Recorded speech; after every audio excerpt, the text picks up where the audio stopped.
জুলাই সনদ স্বাক্ষর অনুষ্ঠানের আগে সনদের আইনি ভিত্তি সহ নানা দাবিতে সংসদ ভবনের সামনে অবস্থান নেন জুলাই যোদ্ধারা। উত্তেজনার এক পর্যায়ে তার রূপ নেয় সংঘর্ষে।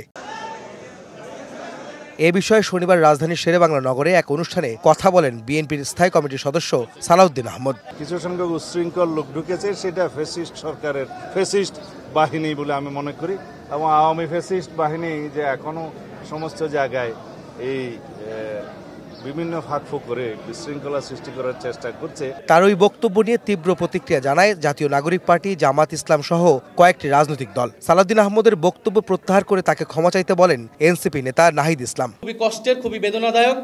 ফলে আমাদের আহ্বান থাকবে তিনি তার এই বক্তব্য অবিলম্বে প্রত্যাহার করবেন।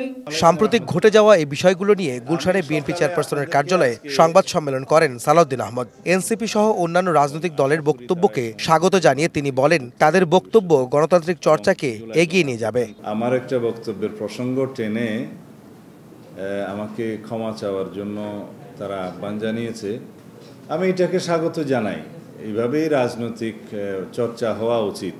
সনদ স্বাক্ষর অনুষ্ঠানের আগে সংসদ ভবনের সামনে সংঘর্ষের ঘটনায় জুলাই যোদ্ধারা কেউ জড়িত নয়, বরং অনুপ্রবেশ করে আওয়ামী ফ্যাসিস্টরা অরাজকতা চালায় বলে মন্তব্য করেছেন সালাউদ্দিন আহমদ। যে সমস্ত বিশৃঙ্খলা হয়েছে আমরা খোঁজ নিয়েছি, এটা তদন্তাধীন আছে।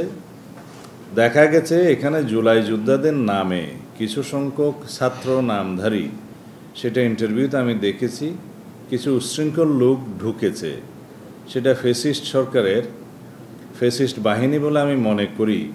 এখানে কোনো জুলাই যোদ্ধা, সঠিক কোনো জুলাই অভ্যুত্থানের সাথে জড়িত কোনো সংগঠন অথবা কোনো ব্যক্তি জড়িত থাকতে পারে না। বিকৃত নয়, তার বক্তব্য আংশিকভাবে উপস্থাপন করে বিতর্কিত করার অপচেষ্টা চলছে বলেও মন্তব্য করেন বিএনপির এই শীর্ষ নেতা।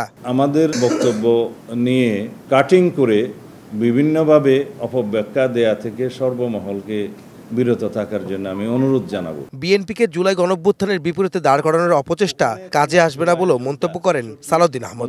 জুলাই অভ্যুত্থানের সাথে আহমেদ সালেহীন, সময় সংবাদ, ঢাকা।